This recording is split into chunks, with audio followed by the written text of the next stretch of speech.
When I turned 71, I had millions in the bank. That's when my only son died in a car accident. I lost my entire world. At the funeral, triplets approached me, revealing a secret that would change my life forever. I'm glad to have you here. Follow my story until the end and comment the city you're watching from so I can see how far my story has reached. My name is Marlene, and at 71 years old, I thought I understood loss. I was wrong. The call came on a Tuesday morning in March. I was sitting in my kitchen, the same kitchen where I'd made Michael his breakfast every morning until he moved out at 25. The same kitchen where we'd shared countless conversations about his dreams, his medical practice, his plans for the future. The phone rang, and something in my chest tightened before I even answered. Mrs. Patterson? This is Officer Williams from the state police. I'm calling about your son, Michael Patterson. The world stopped. Everything after that became a blur of medical terms I didn't want to understand.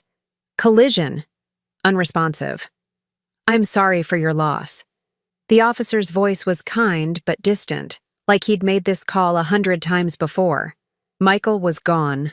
My only child, my brilliant son who'd become a respected doctor, who called me every Sunday without fail, who still sent me flowers on Mother's Day with notes written in his careful handwriting, gone at 43, in an instant, because someone ran a red light. I hung up the phone and stared at my hands. They looked older suddenly, more fragile than I'd noticed before. The silence in my house felt different too, not peaceful, but empty, hollow in a way that made my chest ache. People always said I was lucky to have so much money. My late husband Gerald had been smart with investments, and I'd been careful with our savings after he passed 8 years ago. We had millions in the bank, a beautiful house, everything we'd worked for our entire lives. But what good is money when the only person you want to share it with is gone? The funeral preparations passed in a haze. Michael's colleagues from the hospital helped arrange everything. They spoke about him with such respect, calling him dedicated and compassionate. They talked about the long hours he worked, the patients he cared for, how he never seemed to take time for himself. He was always helping someone, Dr. Rodriguez told me at the visitation, always staying late, always going above and beyond. We used to joke that the hospital was his second home. I nodded and smiled, accepting their condolences, but inside I felt guilty. Had Michael been working so much because he was lonely? Had I failed him somehow as a mother? We spoke every week, but now I wondered if that was enough. Should I have visited more? Should I have insisted he take vacations, find someone to settle down with? The funeral service was held at St. Mary's, the same church where Michael had been baptized. The pews were filled with people whose lives he'd touched, colleagues, patients, neighbors. I sat in the front row, wearing the black dress I'd bought for Gerald's funeral, hoping I'd never have to wear it again. Father Martinez spoke beautifully about Michael's dedication to healing others, about how he embodied the best qualities of both medicine and faith. I tried to focus on his words, on the hymns, on anything that might bring me comfort. But all I could think about was how quiet my house would be when I went home. After the service, we made our way to Greenwood Cemetery. The April air was crisp, with a hint of spring that Michael would never see. I walked slowly behind the casket, supported by my neighbor Mrs. Chen, who'd insisted on staying by my side throughout the day. At the graveside, I listened as Father Martinez said the final prayers.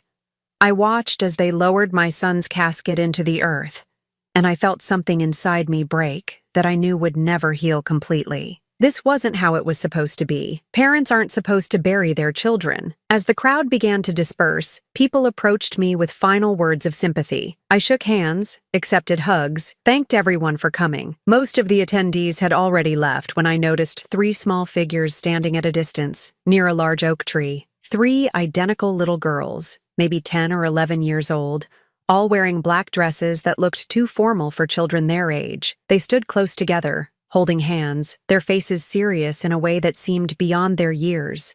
What struck me most was how they were looking at Michael's grave, not with the curiosity of children, but with genuine grief. I watched as they approached the fresh mound of earth slowly, almost reverently. Each girl carried a single white flower, daisies, I think. They placed them carefully on the grave, one by one. The similarity between them was startling. They were clearly triplets, with the same dark hair, the same serious brown eyes, the same delicate features.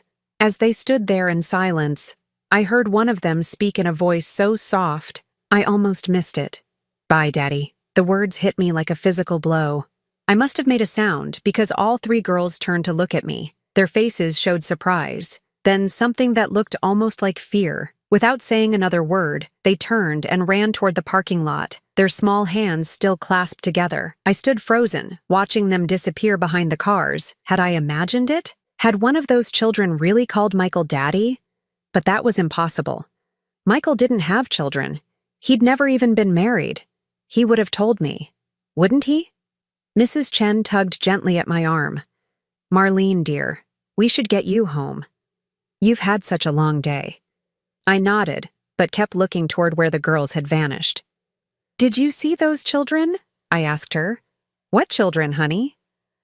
"The three little girls. They were right here a moment ago." Mrs. Chen looked around the now empty cemetery with concern. "I don't see anyone, dear. It's just us now." Maybe the grief was playing tricks on my mind. Maybe I'd imagined the whole thing. But as we walked back to the car, I couldn't shake the image of those three identical faces, or the sound of that small voice saying, "Bye, Daddy." That night, I sat alone in my living room, surrounded by sympathy flowers and casserole dishes from neighbors. The house felt impossibly quiet. I kept replaying the day, the service, the people who'd shared their memories of Michael. But my mind kept returning to those three little girls. If Michael had children, wouldn't I know? Wouldn't he have brought them to visit? Introduced them to their grandmother? The idea was absurd, and yet. I thought about all those late nights Michael worked, all those conferences he attended, all those times he'd seemed distracted during our phone calls. Had there been something he wasn't telling me? Some part of his life he'd kept hidden? The rational part of my mind insisted I was looking for mysteries where none existed. Grief could make you see things, imagine connections that weren't there. Those children probably weren't even at the funeral for Michael. Maybe they were visiting another grave nearby. But even as I tried to convince myself, I couldn't forget the way they'd looked at his grave, the careful way they'd placed those flowers, and that voice, so small and sad, saying goodbye to someone they clearly loved. As I turned off the lights and headed upstairs to bed, I made a decision. Tomorrow, I would go back to the cemetery. I needed to understand what I'd seen, even if it meant discovering that my grief had made me imagine things that weren't real. Because if those children were somehow connected to Michael, if my son had secrets I never knew about, then maybe, just maybe, I wasn't as alone in this world as I thought. I didn't sleep that night. Every time I closed my eyes, I saw those three little faces, heard that whispered, "Bye, Daddy." By dawn, I'd convinced myself I was losing my mind. Grief could do that to people, couldn't it? Make them see things, hear things that weren't really there. But I couldn't stay away from the cemetery. I started going every morning, just after breakfast. At first, I told myself I was visiting Michael, bringing fresh flowers, talking to him the way some people do at graves. But the truth was, I was looking for those children. For a week, I saw nothing but groundskeepers and the occasional elderly visitor. I began to think I really had imagined the whole thing. Maybe Mrs. Chen was right. Maybe the stress and sorrow had played tricks on my mind. Then, on the following Wednesday, I saw them again. It was around 10 in the morning, and I was kneeling beside Michael's grave, arranging the yellow tulips I'd brought. Yellow had always been his favorite color. As I stood up, brushing dirt from my knees, I caught a glimpse of movement near the same oak tree where I'd first spotted them. 3 small figures in school uniforms, navy blue skirts, white shirts, matching cardigans. They were walking slowly toward Michael's grave, just like before, each carrying a single flower. This time I could see them more clearly in the morning light. They were definitely identical triplets, around 10 years old, with dark brown hair pulled back in neat ponytails. Their faces were serious, almost solemn, as they approached the grave. They moved with a careful dignity that seemed unusual for children their age. I stayed very still, afraid that any movement might frighten them away again. I watched as they placed their flowers, red carnations this time, on the fresh earth. Each girl stood quietly for a moment, as if saying a private prayer. Then the girl in the middle spoke, her voice barely above a whisper. "We miss you, Daddy. Aunt Margaret says you're in heaven now." My heart stopped. There it was again. Daddy. This wasn't my imagination. I must have shifted or made some small sound, because all three girls suddenly looked up and saw me. Their eyes widened with surprise, and for a moment we all froze, staring at each other across the grave of my son. The girl who had spoken took a small step forward. She had the most serious expression of the three, and something in her posture suggested she was the leader. Are you Daddy's mommy?" she asked hesitantly. I couldn't speak. I just nodded, my throat too tight for words. The three girls exchanged glances, some silent communication passing between them. Then the same girl spoke again. "I'm Faith," she said, her voice polite but cautious. "These are my sisters, Hope and Joy. We were Daddy's daughters, Hope and Joy." The names hit me like a revelation. I looked more closely at each girl, trying to see Michael in their faces. Now that I was looking for it, I could see the resemblance, the shape of their eyes, the way they tilted their heads when they were thinking, just like Michael used to do. "How old are you?" I managed to ask. 10, Faith answered for all three. "We'll be 11 in September. 10 years old." Michael would have been 33 when they were born. I tried to think back to that time, to remember if there had been any signs, any changes in his behavior, but everything seemed so normal in my memory. Where do you live?" I asked gently. The girls exchanged another look, this one more worried. "With Aunt Margaret," Faith said finally. "She takes care of us now."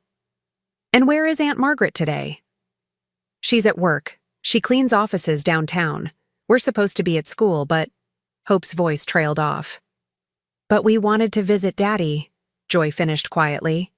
She was the first time I'd heard her speak, and her voice was softer than her sister's, almost musical. I looked at these three beautiful children, my son's daughters, apparently, and felt a mixture of emotions I couldn't even name. Joy, confusion, anger that I'd never known about them. Heartbreak that Michael was gone before I could meet them properly. "Does Aunt Margaret know you're here?" I asked. Faith shook her head. She said we shouldn't come anymore. She said it was too sad. "But we had to say goodbye," Hope added. "We didn't get to before he went to heaven." I knelt down so I could be at their eye level. "What do you mean you didn't get to say goodbye? Daddy was supposed to come see us that weekend," Joy explained, her eyes filling with tears. "But then Aunt Margaret got a phone call, and she started crying, and she told us Daddy had an accident. The weekend of the accident, Michael had canceled our usual Sunday dinner that week, saying he had something important to do, something that couldn't wait." "Did you see your daddy often?" I asked carefully. "Every other weekend," Faith said. "And sometimes he would take us to the park after school. He taught us how to ride bikes and how to make pancakes. He read us stories too," Hope added. "Really good ones about princesses and dragons. And he always brought us presents," Joy said with a small smile. "Nothing fancy, just little things, coloring books and hair ribbons, and once a puzzle with 100 pieces." I felt tears starting to form. These children clearly loved Michael, and he had been a part of their lives in ways I'd never known about. How had he managed to keep this secret for 10 years? "Why didn't he ever bring you to meet me?" I asked, though I wasn't sure I wanted to hear the answer. The girls looked at each other uncertainly. "He said," Faith began slowly, "he said you were still very sad about Grandpa Gerald dying, and he didn't want to make you sadder." That didn't make sense. Gerald had died 8 years ago, and while I'd grieved, I'd never been the type to shut myself away from life. Michael knew that. "Did he say anything else about me?" I pressed gently. "He said you were the best mommy in the world," Hope said earnestly, "and that someday, when the time was right, we would meet you, and you would love us too." The tears came then, impossible to stop. My son had children, 3 beautiful daughters, and he'd kept them from me for reasons I couldn't understand. And now he was gone, and these little girls were as lost as I was. "I would have loved you," I whispered. "I would have loved you so much." Faith stepped closer and, to my surprise, reached out to pat my hand awkwardly. It's okay, she said in that serious way of hers. Daddy said sometimes grown-ups have to make hard choices to protect the people they love. Before I could ask what she meant by that, I heard a woman's voice calling from across the cemetery. Faith, hope, joy, what are you doing here? A woman in her 50s was hurrying toward us, her face a mixture of panic and anger. She was thin, with graying hair pulled back in a practical bun, wearing the kind of sturdy clothes that suggested a life of hard work. The three girls immediately moved closer together, a defensive gesture that broke my heart. I'm sorry, Aunt Margaret, Faith said quickly. We just wanted to visit Daddy one more time. The woman, Aunt Margaret apparently, reached us and immediately began checking the girls over as if she expected to find them injured. You can't just leave school like that, she scolded. What if something had happened to you? What if you'd gotten lost? Then she seemed to notice me for the first time. Her expression became wary, almost fearful. Who are you? She asked bluntly. I stood up slowly, wiping my eyes. I'm Marlene Patterson, Michael's mother. The color drained from Margaret's face. She looked from me to the girls and back again, and I could see her mind working, trying to figure out how much I knew. Come on, girls, she said quickly, reaching for Faith's hand. We need to get you back to school. Wait, I said, stepping forward. Please, I just found out about them. I need to understand. No, Margaret said firmly, pulling the girls closer to her. I'm sorry for your loss, Mrs. Patterson, I truly am. Michael was a good man. But these children have been through enough. I'm their grandmother, I said, my voice stronger than I felt. Surely I have a right. You have no rights here, Margaret interrupted, her voice sharp with protectiveness. Michael made his choices for good reasons. Don't make this harder than it already is. She began walking away quickly, the three girls following reluctantly. But Faith turned back to look at me, her young face full of confusion and sadness. Will we see you again? She called out. Before I could answer, Margaret had hurried them into an old blue sedan and driven away, leaving me standing alone beside my son's grave with more questions than ever. That night, I sat in my kitchen with a cup of tea I couldn't drink, trying to make sense of what I'd learned. Michael had 3 daughters, 3 10-year-old girls who called him Daddy and visited his grave with flowers. They lived with someone named Aunt Margaret, who seemed terrified of me finding out about them. And Michael had told them I was still grieving Gerald, that he was protecting me from something that would make me sadder. None of it made sense. What could be sad about having grandchildren? What could be so terrible that Michael felt he had to keep his own daughter's secret from me for their entire lives? I thought about Faith's words. Daddy said sometimes grown-ups have to make hard choices to protect the people they love. What had Michael been protecting me from? And more importantly, what was I going to do now that I knew these children existed? One thing was certain. I couldn't just pretend I'd never seen them. They were Michael's daughters, which made them my granddaughters. They were the only family I had left in the world. Somehow, I was going to find out the truth, and somehow, I was going to find a way to be part of their lives, whether Aunt Margaret liked it or not. I couldn't let it go. For 3 days after meeting the girls, I found myself driving through neighborhoods, looking for that old blue sedan. I knew it was probably futile. The city was huge, and I had no idea where they lived. But I couldn't sit still, couldn't just accept that my granddaughters were out there somewhere while I knew nothing about their lives. On Saturday morning, I decided to try a different approach. I drove to Michael's apartment building, thinking maybe someone there might know something about the girls. The building manager, Mr. Torres, had been helpful with clearing out Michael's belongings after the funeral. Mrs. Patterson, he said when he saw me in the lobby, how are you holding up? I'm managing, I said, though that wasn't entirely true. Mr. Torres, I need to ask you something. Did Michael ever have visitors? Children, perhaps? His expression became cautious. Well, I wouldn't normally discuss tenants' private affairs. Please, I said. It's important.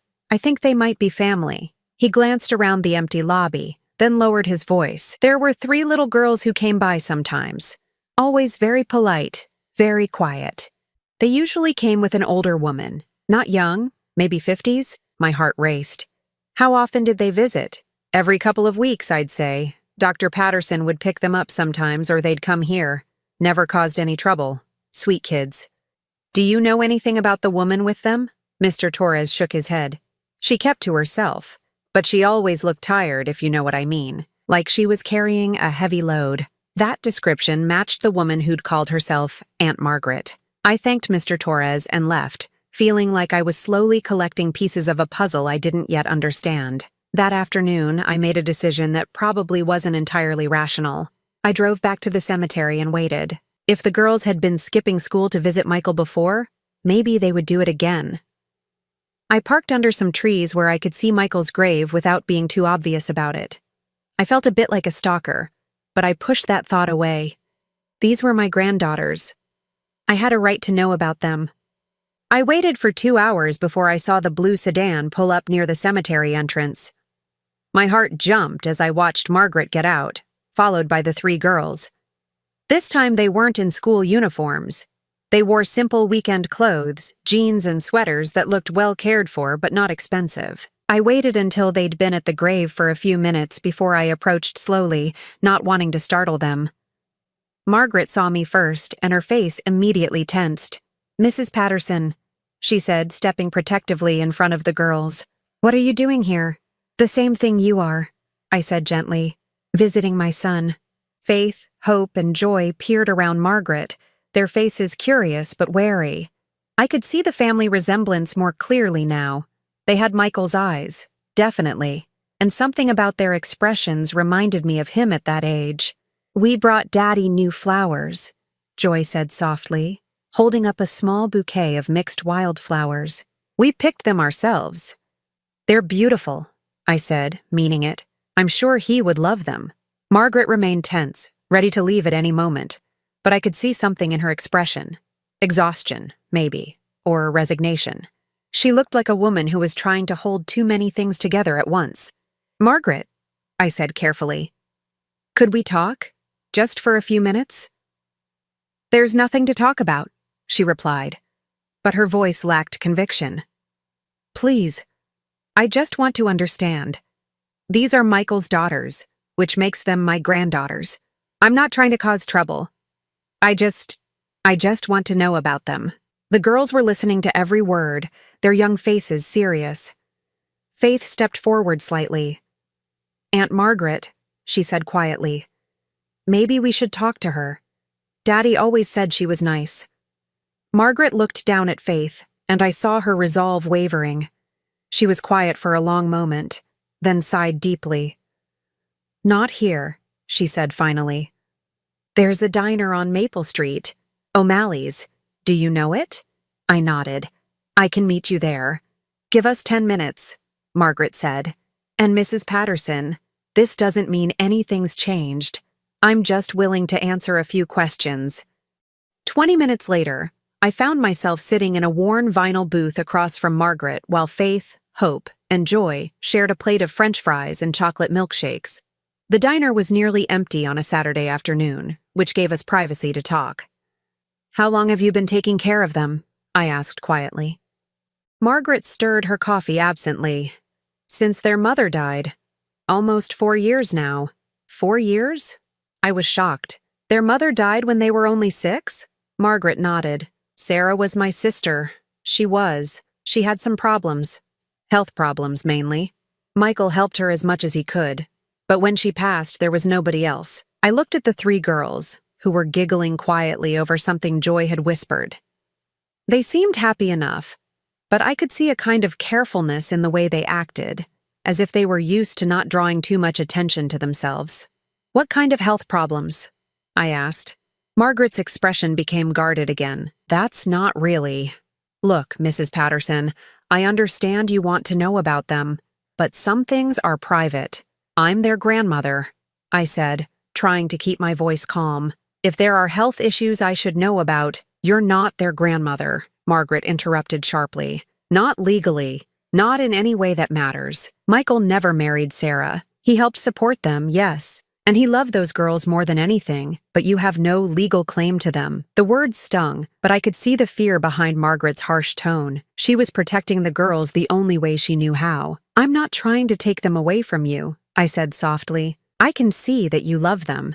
But Margaret, I'm 71 years old. Michael was my only child. These girls are the only family I have left. Margaret looked at me for a long moment, and I saw something shift in her expression. Maybe she recognized the loneliness in my voice, or maybe she was just tired of carrying all the responsibility alone. Sarah had a genetic condition, she said finally, her voice barely above a whisper. Something that affects the muscles, makes them weak over time. It's rare, and it's hereditary. My stomach dropped. I looked at the three girls, studying their faces, their movements. They seemed healthy enough, but I realized I didn't know what to look for. Do the girls have it too? I asked. Margaret's eyes filled with tears. Two of them do. Hope and Joy. Faith seems to be clear, but we won't know for sure until they're older. I felt like the air had been sucked out of the room. My granddaughters, two of them, had inherited a genetic condition that would make their muscles weak over time. How bad is it? I whispered. It's manageable, with the right care, physical therapy, medications, monitoring, but it's expensive, really expensive. Michael was helping with the medical costs, but now she didn't need to finish. Now Michael was gone, and she was trying to manage everything on her own. I looked at Hope and Joy again, seeing them with new eyes. They did seem a bit more careful in their movements than Faith, and now that I was looking for it, I could see that they tired more easily. Joy was leaning against the booth as if sitting upright was taking effort. Is that why Michael kept them secret from me? I asked. Because of their condition? Margaret nodded slowly. He said you'd already been through enough sadness in your life. He didn't want you to have to worry about sick grandchildren on top of everything else, he thought. He thought it would be too much for you. I felt a flash of anger at my son, even in death. Too much for me? Did he really think I was so fragile that I couldn't handle loving children who needed extra care? But then I looked at Margaret's exhausted face, at the careful way the girls moved, at the weight of responsibility that was clearly crushing this woman who was trying so hard to do right by them, and I began to understand. Michael hadn't been protecting me from sadness.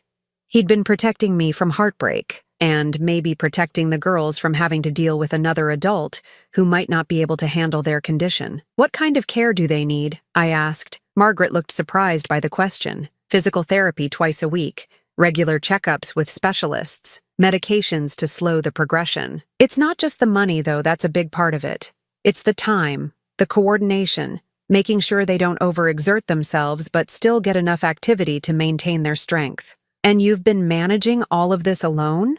I work nights cleaning office buildings, Margaret said quietly. It gives me flexibility to take them to appointments during the day. But it's hard. They're good girls, they don't complain, but I worry about them constantly. I watched Faith carefully cut Joy's food into smaller pieces, watched Hope automatically hand Joy her napkin when she needed it. These children had learned to take care of each other in ways that broke my heart. Margaret, I said slowly, what if you didn't have to do this alone anymore? She looked at me suspiciously. What do you mean? I mean, what if there was someone who could help with the medical costs? Someone who could drive them to appointments, hire the best specialists, make sure they have everything they need? Mrs. Patterson, Margaret said carefully, if you're talking about money, I'm talking about family, I interrupted. I'm talking about these girls having a grandmother who loves them and wants to be part of their lives. I'm talking about you having support instead of carrying this burden alone. Margaret stared at me for a long moment. Then she glanced at the girls, who were pretending not to listen, but obviously hanging on every word. It's not that simple, she said finally. Maybe it could be, I said. Maybe we could find a way to make it work. Just then, Faith slid out of her side of the booth and came around to stand next to me. She looked up at me with those serious brown eyes that reminded me so much of Michael. Are you really our grandma? She asked quietly. I felt my throat tighten. Yes, sweetheart, I really am. And you want to know us? Even though Hope and Joy are sick? The question was so direct, so matter-of-fact, that it took my breath away. This 10-year-old child was asking me the same question Michael had apparently struggled with for years. Especially because they're sick, I said, reaching out to touch her hand gently. That's what families do. We take care of each other. Faith studied my face for a moment, then nodded as if she'd made some important decision. "I think Daddy would like that," she said simply. From across the table, I heard Margaret let out a shaky breath.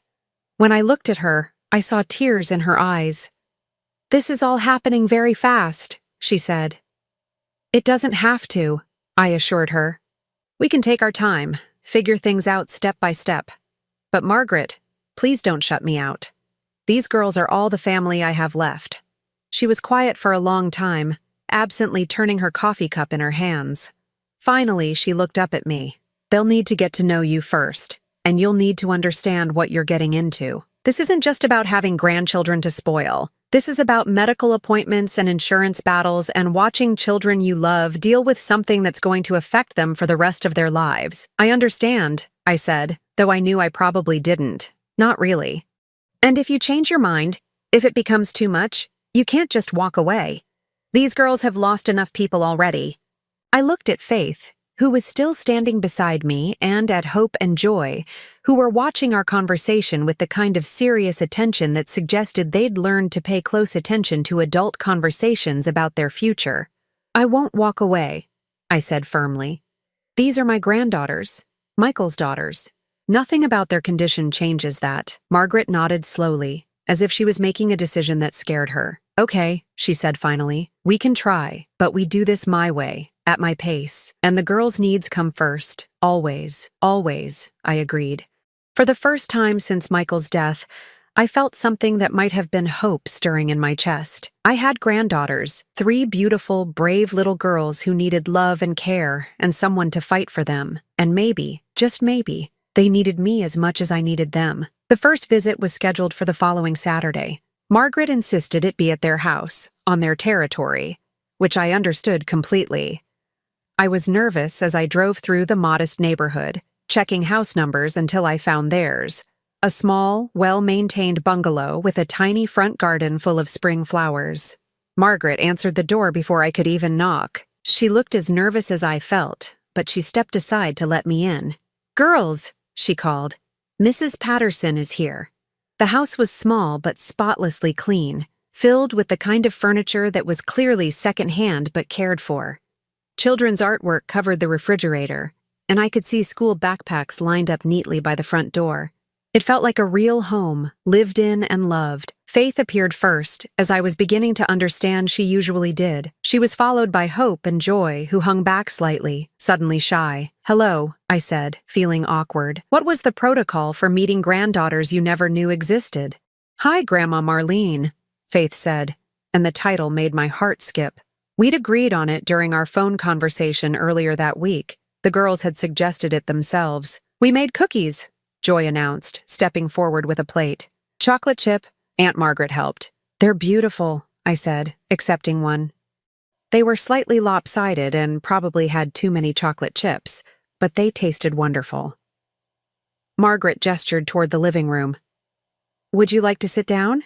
The girls wanted to show you some things." We settled on the couch, and I found myself with Faith on one side and Hope on the other, while Joy curled up in the armchair across from us. Margaret remained standing, watching carefully. "We made you a book," Hope said, pulling out a construction paper creation held together with yarn. "It's about our family." I opened it carefully. The first page had a drawing of a man labeled Daddy in crayon letters. He was tall and stick-thin, with brown hair and a huge smile. The next page showed 3 little girls holding hands, with their names written above each figure. "This is us when we were 7, Faith explained, pointing to the drawing. "That's when we all learned to ride bikes. Daddy taught us in the park." As we turned the pages, I saw their life unfold in crayon and marker drawings. There was Mommy, a woman with long dark hair who appeared in the early pages but disappeared after a certain point. There was Aunt Margaret in her work clothes, always with arms stretched wide as if hugging someone. And there was Michael, present in almost every picture, teaching them to cook, reading them stories, pushing them on swings. "Daddy said you lived far away," Joy said as I studied a drawing of Michael and the 3 girls around a birthday cake, "but that someday we might meet you." "I didn't live far away," I said gently. "I just didn't know about you. But I wish I had. I would have loved to be part of all these wonderful times." Hope leaned against my arm as we continued through the book. She was smaller than her sisters, I noticed, and seemed to tire more easily. Even sitting still, she rested against me as if being upright took effort. "Are you really rich?" Faith asked suddenly, with the directness that only children possess. "Faith!" Margaret scolded, but I held up a hand. "It's okay. Yes, I suppose I am. Your grandfather and I were very careful with money, and when he died he left me well provided for. Daddy said rich people sometimes don't like poor people," Joy said matter-of-factly, "but he said you weren't like that." "Your daddy was right," I said, though I wondered what experiences had led Michael to have that conversation with them. Having money doesn't make someone better or worse than anyone else. It just means they have different responsibilities. "What kind of responsibilities?" Hope asked sleepily. I thought about how to explain it to a 10-year-old. "Well, if you have more than you need, I think you should help people who don't have enough, like how you three take care of each other." Faith nodded seriously. "That makes sense." We spent the next hour looking through photo albums that Margaret brought out. There were pictures of the girls at various ages, always together, often with Michael. I saw him teaching them to garden, taking them to zoos and museums, helping with homework at the kitchen table. What struck me most was how happy he looked in these pictures. There was a lightness in his face that I realized had been missing during our visits in recent years. Not that he'd seemed unhappy when he was with me, but there was something different in these photos, a complete, unguarded joy. "He loved you all very much," I said, studying a picture of Michael with all three girls piled on top of him, everyone laughing. "He said he loved us as much as all the stars in the sky," Joy said, "and that even when we couldn't see him, he was always thinking about us." I felt tears threatening and blinked them back. This wasn't the time for my sadness. As the afternoon wore on, I noticed things that confirmed what Margaret had told me about Hope and Joy's condition. They tired more easily than Faith, and their movements were slightly less coordinated. When they played a game that involved jumping, Hope had to stop and rest after just a few minutes. Joy's hands shook slightly when she was concentrating on coloring, but what impressed me most was how naturally Faith took care of her sisters. She made sure Hope had a pillow behind her back. She helped Joy with the crayon that was giving her trouble, and she did it all without making a big deal of it. These children had learned to be a team in a way that was both beautiful and heartbreaking. Around 4 o'clock, Joy's energy seemed to flag completely.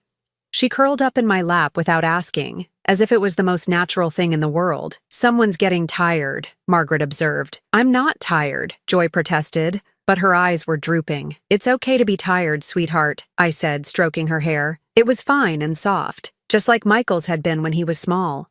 "Will you tell us a story?" Hope asked, snuggling closer on the couch. I looked at Margaret, who nodded. "What kind of story would you like?" "Tell us about when Daddy was little," Faith requested.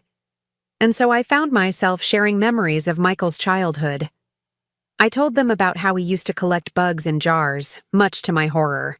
How he once tried to give our cat a bath and ended up soaked himself. How he learned to cook by standing on a chair next to me in the kitchen, insisting he was big enough to help. The girls listened with rapt attention, especially when I told them about Michael's determination to become a doctor after our neighbor, an elderly man named Mr. Peterson, had a heart attack. "Daddy said he wanted to help people feel better," Hope said drowsily. "He did help people," I assured her. "He was a wonderful doctor, and he was a wonderful father to you three." By the time I finished my stories, Joy had fallen asleep in my lap. Margaret approached quietly. "I should put her down for a nap," she whispered. "Can I carry her?" I asked softly.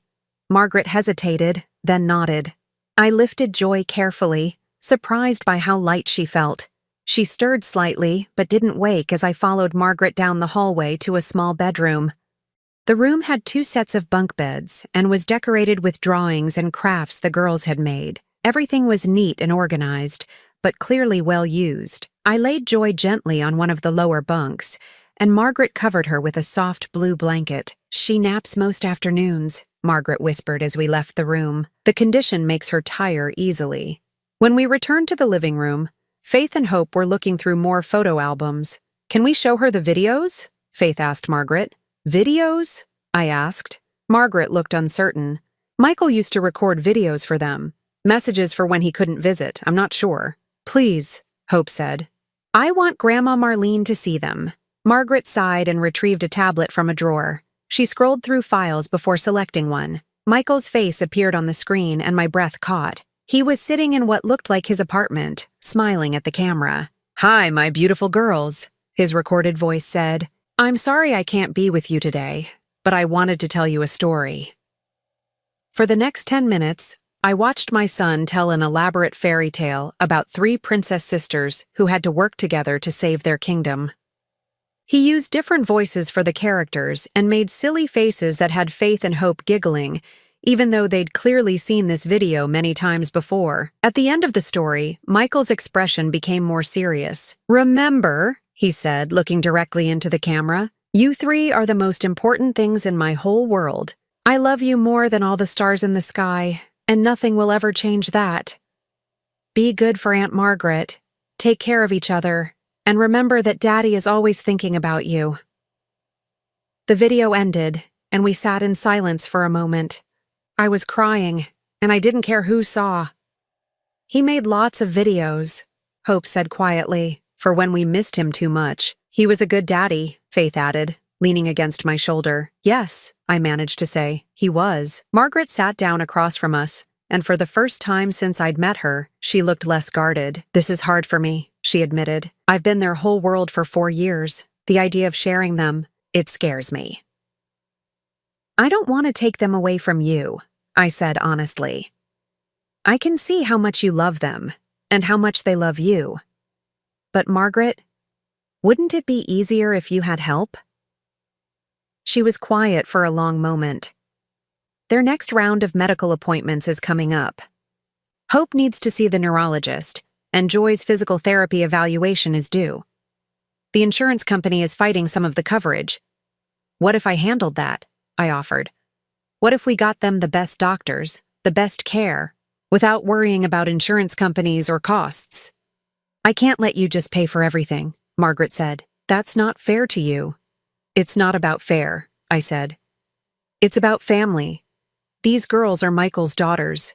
They're my granddaughters. Taking care of them is something I want to do." Faith had been listening to our conversation with the serious attention she seemed to give everything. "Aunt Margaret," she said quietly, "maybe it would be good to have help. You've been really tired lately." Margaret looked at Faith with surprise, and I realized these children were much more aware of the adult struggles than we probably wanted them to be.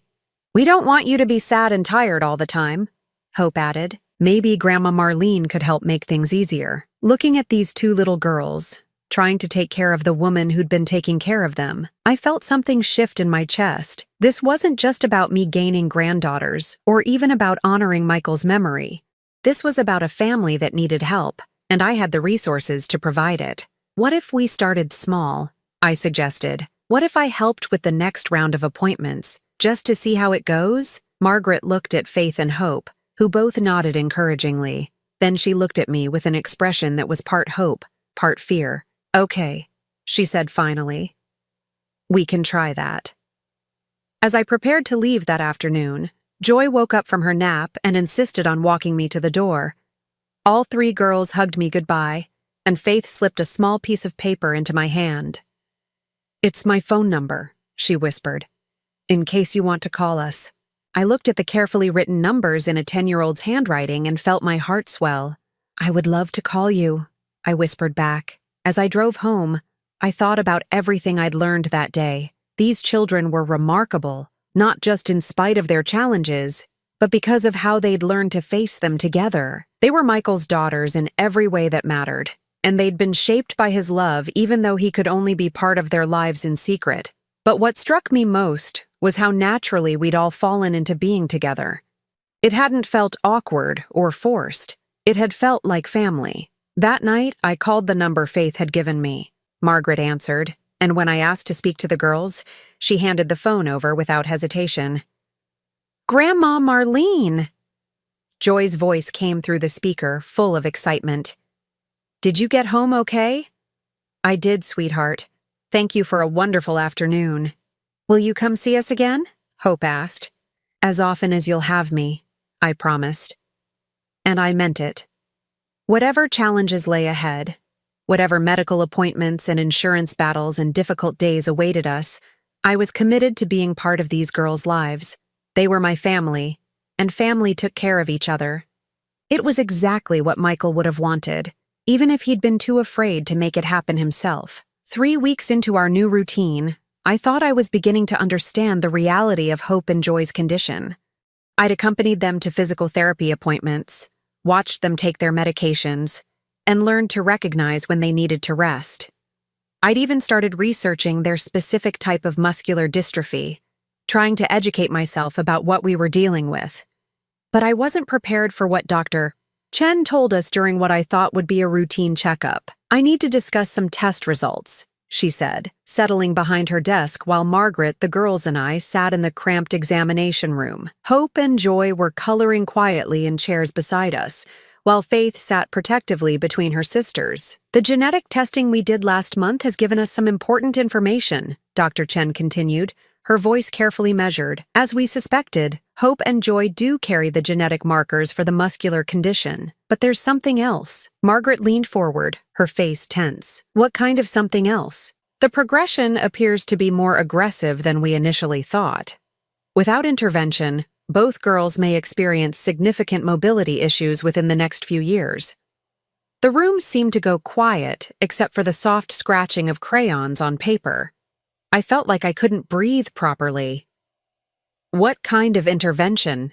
I managed to ask. "There's an experimental treatment program at Johns Hopkins," Dr. Chen explained. "It's showing promising results for children with this specific genetic variant. But it's intensive. The girls would need to be there for several months, possibly longer." "Months?" Margaret's voice was barely a whisper. "I can't. I don't have the resources for that kind of—" "The program covers most medical costs," Dr. Chen interrupted gently. "But there would be living expenses, lost wages, the logistics of relocating temporarily." I looked at Hope and Joy, still focused on their coloring books, blissfully unaware that their futures were being discussed. Faith, however, had stopped coloring and was listening intently. "What happens if they don't get this treatment?" I asked, though I was afraid of the answer. "The condition will continue to progress. They'll likely need wheelchairs within 5 years, possibly sooner.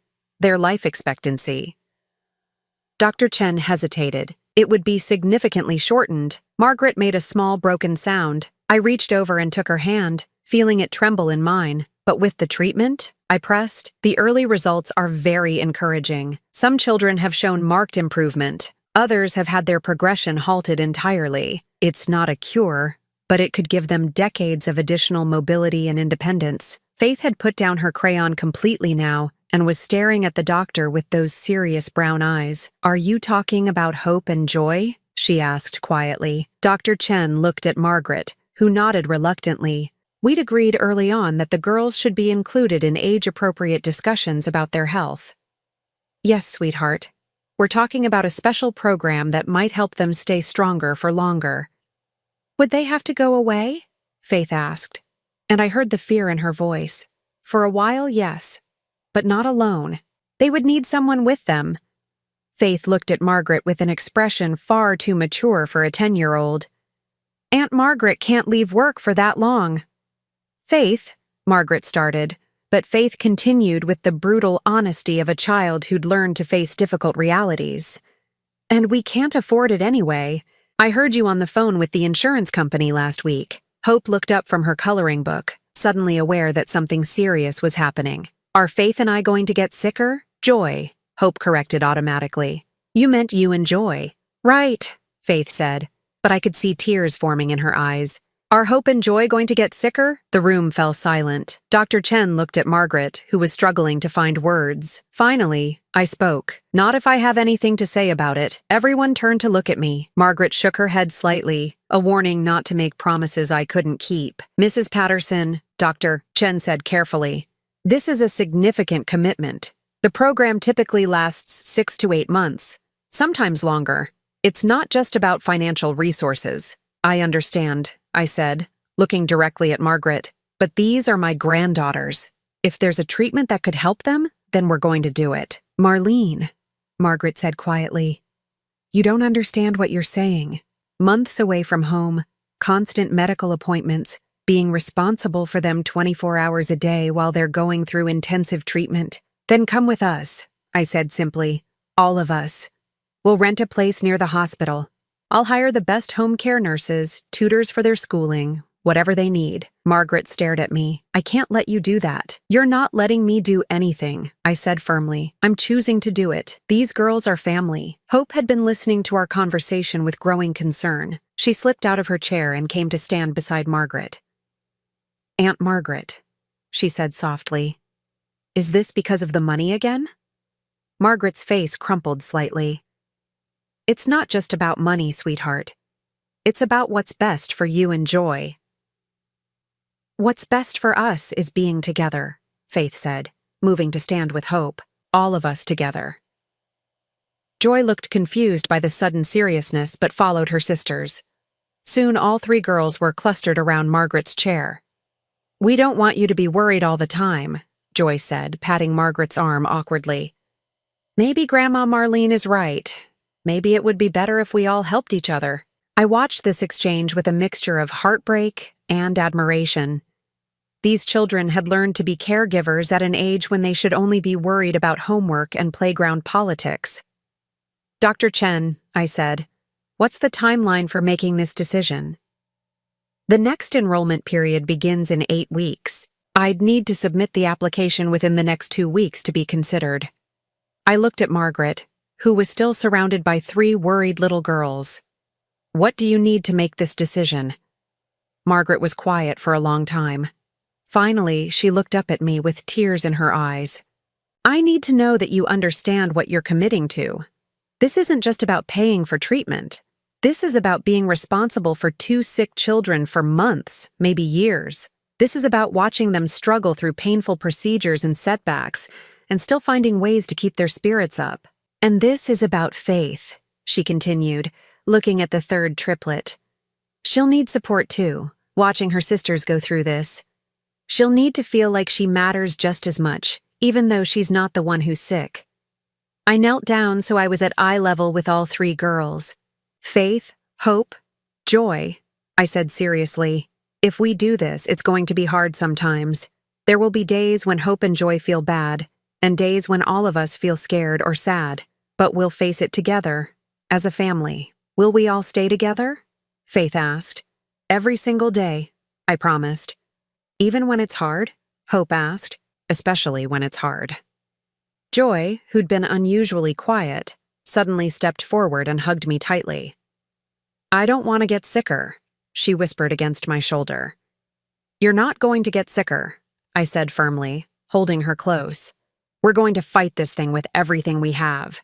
Later that evening, after we'd returned to Margaret's house and the girls were in bed, Margaret and I sat at her kitchen table with cups of tea neither of us was drinking. There's something else you need to know, Margaret said quietly. About why Michael kept them secret. I waited, sensing this was important. Sarah didn't just die from the genetic condition. She took her own life. The words hit me like a physical blow. What? She couldn't handle watching the girls start to show symptoms. She was terrified of what their future would look like, terrified they'd inherited her condition. One night she couldn't bear it anymore. I stared at Margaret, processing this information. The girls don't know. They think she died from complications of her illness, which is technically true. But Michael was devastated. He blamed himself for not seeing how bad her depression had gotten. That's why he didn't tell me about them, I said, understanding flooding through me. He was afraid I wouldn't be able to handle it either. Margaret nodded. He said you'd already lost your husband, that you didn't need to lose yourself worrying about sick grandchildren too. He was trying to protect everyone.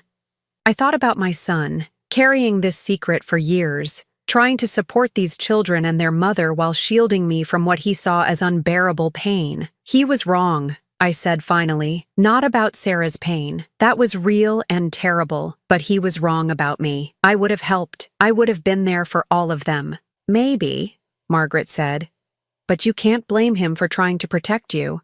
That's what love looks like sometimes, making hard choices to spare the people you care about. I sat in that small kitchen, thinking about Michael's secret videos for the girls, About the careful way he'd structured their lives to give them stability while keeping them separate from me. About how he'd worked extra shifts to pay for their medical care while never breathing a word about the financial strain. "Margaret," I said finally, "I want to do this treatment program. Not because I feel guilty about Michael's choices, but because these girls deserve every chance we can give them." She looked at me for a long moment. "It's going to change your life completely. You'll go from being a wealthy widow with no responsibilities to being a full-time caregiver for 3 children, 2 of whom have serious medical needs." "My life changed the moment I saw them at Michael's grave," I said. "Everything since then has just been figuring out how to make it work." Margaret smiled for the first time since we'd left the doctor's office. "Okay," she said, "let's do it. Let's give those girls the best shot we can." As I drove home that night, I thought about the conversation ahead of us with the girls, about the logistics of relocating our entire lives to Baltimore for months, about the challenges we'd face. But mostly I thought about Joy's small voice whispering, "I don't want to get sicker," and my own fierce response, "You're not going to get sicker." I'd made a promise to my granddaughters, and I intended to keep it. Whatever it took, however long it took, however much it cost, we were going to fight for their futures. It's what Michael would have wanted. It's what these brave little girls deserved. And it's what family does. We show up for each other, especially when the stakes are highest. The next morning, I called Dr. Chen's office and told them to submit the application for the treatment program. Then I called my financial advisor and told him I'd be making some significant changes to my spending priorities. For the first time since Michael's death, I felt like I had a purpose that mattered more than anything else in the world. 18 months later, I stood in the kitchen of our house in Baltimore, watching Faith help Joy with her physical therapy exercises, while Hope practiced piano in the living room. The sound of children's laughter mixed with music filled rooms that had been empty for too long, and I realized I couldn't remember what silence used to feel like. The treatment program had been everything Dr. Chen had warned us it would be. Intensive, exhausting, sometimes heartbreaking. There were days when Hope and Joy were too sick from the medications to do anything but sleep. Days when Faith felt left out because so much attention was focused on her sister's care. Days when Margaret and I were so tired we could barely think straight. But there were other days too. Days when Hope's muscle strength tests showed improvement. Days when Joy could walk farther than she had the week before. Days when all 3 girls laughed so hard at something ridiculous that we forgot to worry about test results and treatment schedules. "Grandma Marlene," Joy called from where she was doing her stretches, "when Faith and Hope turn 11 next month, can we have the party here?" "Of course, sweetheart," I said, still getting used to how naturally Grandma had become part of my identity. "What kind of party do you want?" "A pizza party," Faith said immediately, "with extra cheese and those little sausages." "Pepperoni," Hope corrected from the piano bench. "They're called pepperoni." I smiled at their constant corrections of each other, a habit that had become one of my favorite things about their sisterly dynamic.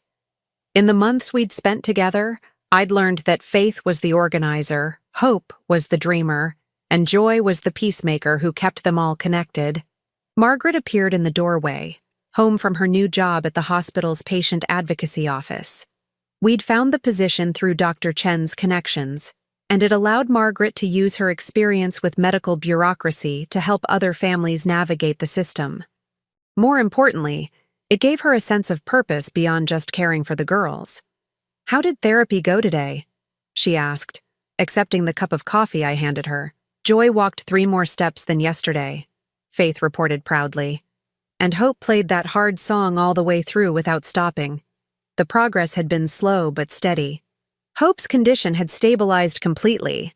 Her muscle function was actually better now than it had been when we started. Joy's improvement was more gradual, but she was defying every pessimistic prediction the doctors had made about her mobility. More importantly, both girls had learned that their condition didn't define them. Hope was becoming an accomplished pianist, something she'd never had the energy to pursue before the treatment. Joy had discovered a talent for storytelling and was already talking about writing books when she grew up. "Speaking of the party," Margaret said, settling into her chair at our kitchen table, "I got a call from Dr. Chen today. She wants to include the girls in a case study about the treatment program." "What does that mean?" Faith asked, immediately alert to any conversation about her sister's medical care. It means Hope and Joy's progress has been so good that other doctors want to learn from it, I explained, to help other children who have the same condition. Would we have to do anything different? Hope asked, pausing her piano practice. Just some extra tests and interviews, Margaret said. Nothing painful or scary. They want to document how well you're both doing. The girls exchanged glances, that silent communication they'd perfected over the years. If it helps other kids, Joy said finally, we should do it. Definitely, Hope agreed. Right, Faith? Faith nodded seriously. We know how scary it was when we first found out about the treatment. If we can help other families not be so scared, we should. I watched this exchange with the same mixture of pride and heartbreak I felt almost daily. These children had developed a maturity and compassion that came from facing serious challenges together, but I sometimes wished they could just be carefree 10-year-olds. That evening, after the girls were in bed, Margaret and I sat on the front porch of our Baltimore house, something that had become our routine. The neighborhood was quiet, with the kind of peaceful evening sounds that reminded me why I'd fallen in love with this temporary home. I got a call from the real estate agent today, Margaret said quietly, about the house back home. We'd kept Margaret's house rented while we were in Baltimore, but the lease was ending soon. We needed to decide whether we were going back or making this move permanent. What are you thinking? I asked. Margaret was quiet for a moment, looking out at the street where some neighborhood kids were playing kickball in the fading light. The girls are settled here now. They have friends. They know their way around. Hope's piano teacher thinks she's talented enough for the conservatory program. Joy's enrolled in that creative writing class she loves. And Faith? I asked. Faith keeps asking if we're staying because she wants to try out for the school's debate team next year. Margaret smiled. She's got Michael's argumentative streak. It was true. Over the months we'd spent together, I'd seen more and more of my son in each of the girls. Faith had his determination and sense of responsibility. Hope had his quiet intensity and perfectionist tendencies. Joy had his optimism and his way of finding something good in every situation. What about you? I asked. What do you want? Margaret looked at me with surprise. What I want? When's the last time someone asked you that question? She was quiet for so long, I thought she wasn't going to answer. Finally, she said, I want the girls to be happy and healthy. I want them to have every opportunity they deserve. That's what you want for them, I said gently. What do you want for yourself? Margaret's eyes filled with tears. I want to not be afraid anymore, she whispered. For 4 years, I've gone to bed every night terrified that I'm not doing enough, that I'm failing them somehow. For the first time since Sarah died, I feel like maybe I'm not carrying this alone. I reached over and took her hand. You're not carrying it alone. You haven't been for months now. I know, she said. And that scares me too, because what if something happens to you? What if you decide this is too much? Those girls have already lost too many people. It was a conversation we danced around for months, but never addressed directly. Margaret's fear of abandonment was as real as the girls' medical needs. Margaret, I said firmly, I'm not going anywhere. These children are my family now. You're my family now. Whatever happens, we face it together. She squeezed my hand tightly. So we're staying in Baltimore? If that's what's best for the girls, then yes. We'll make it official. The next morning, I found myself in the unusual position of having 3 10-year-olds help me make a major life decision. We sat around the breakfast table with our pancakes and orange juice, and I laid out the choice before them. We can stay here in Baltimore permanently, I explained. Or we can move back to Aunt Margaret's house and visit here regularly for your medical checkups. What do you want to do, Grandma Marlene? Faith asked. I want to do whatever makes you 3 happiest and healthiest, I said honestly. But you had a whole life before us, Hope pointed out with that serious way she had of thinking about things. Don't you miss your old house and your friends? The question caught me off guard. Did I miss my old life? The big, empty house, the quiet days with no purpose beyond managing my investments and attending charity luncheons? You know what I miss? I said finally. I miss your daddy. I miss knowing I had family in the world. But I don't miss being alone. Joy had been unusually quiet during breakfast, and I noticed her watching me with those thoughtful eyes that reminded me so much of Michael. Grandma Marlene, she said softly, before you found us, were you lonely? The directness of the question took my breath away. Yes, sweetheart, I was very lonely. And now? I looked around the table at these three remarkable children who had transformed my life in every possible way. Now I wake up every morning excited to see what you three are going to do next. Now I have piano recitals to attend, and therapy sessions to drive to, and homework to help with. Now I have people who need me and people I need. So we make each other less lonely, Faith concluded with satisfaction. Exactly. Then we should definitely stay together, Joy said firmly. Families should stay together. All of us? Hope asked, looking at Margaret. All of us, Margaret confirmed. If Grandma Marlene is sure she wants three noisy girls permanently taking over her life. I can't think of anything I'd want more, I said, and meant it completely. Later that afternoon, while the girls were at their various activities, Hope at piano, Joy at her writing class, Faith at soccer practice, Margaret and I drove to a real estate office to look at houses for sale in the neighborhood. We'd outgrown our rental, and if we were staying permanently, we needed more space. Look at this one, Margaret said, pointing to a listing. 5 bedrooms, 2 offices, and a music room. I studied the photos of a large colonial house just a few blocks from where we were currently living. It had a big backyard for the girls to play in, a kitchen large enough for all of us to cook together, and best of all, it was within walking distance of the hospital where Hope and Joy would continue their follow-up care. It's perfect, I said. It's expensive, Margaret warned. It's family, I corrected. 6 months later, I stood in that same kitchen, but now it was truly ours. The girls had each decorated their own rooms.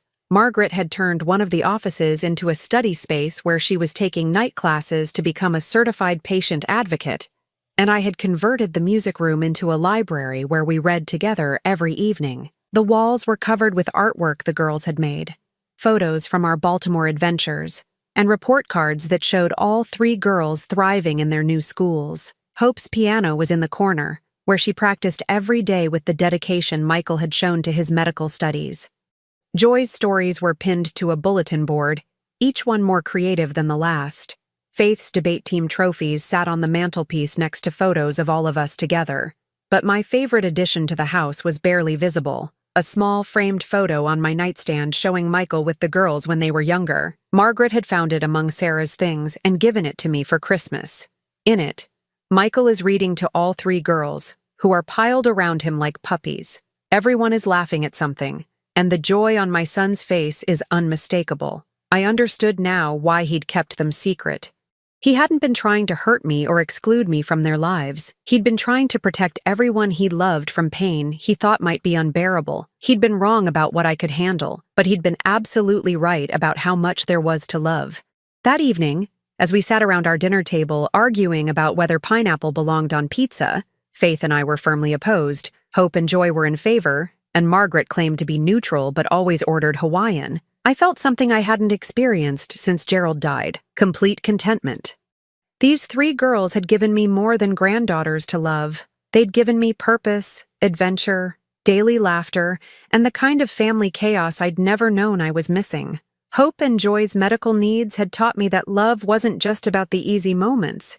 It was about showing up for the hard ones, too. Faith's fierce protectiveness of her sisters had shown me what real strength looked like. And Margaret had become the daughter I'd never had. Someone who understood that family could be chosen as well as inherited. Grandma Marlene, Joy said, interrupting my thoughts. You're smiling funny. What kind of funny? I asked. Happy funny, Hope observed. Like when we surprised you with breakfast in bed on your birthday. I was just thinking about how much I love our family, I said simply. Even when we're being loud and arguing about pizza? Faith asked with a grin. Especially then, as we cleared the dishes together, I thought about Michael and wished he could see us now. His daughters were thriving, growing into remarkable young women who faced challenges with courage and treated each other with unwavering loyalty. They were getting the medical care they needed and the education they deserved. Most importantly, they were surrounded by people who loved them unconditionally. Maybe he had been trying to protect me from sadness, but what he couldn't have known was that loving these children, even with all the scary medical appointments and uncertain futures, had brought me more joy than I'd thought possible. I'd entered their lives as a grieving mother with nothing but money and loneliness. They'd transformed me into a grandmother with purpose, a family member with responsibilities that mattered, a woman with a future worth looking forward to. 3 little girls had whispered, "Bye, Daddy," at a graveside, and somehow that had led to all of us saying hello to a new kind of life together. It wasn't the life I'd planned, but it was infinitely better than the one I'd been living, and every single day I was grateful that love had found us when we needed it most. Now, I'm curious about you who listened to my story. What would you do if you were in my place? Have you ever been through something similar? Comment below, and meanwhile, I'm leaving on the final screen 2 other stories that are channel favorites, and they will definitely surprise you. Thank you for watching until here.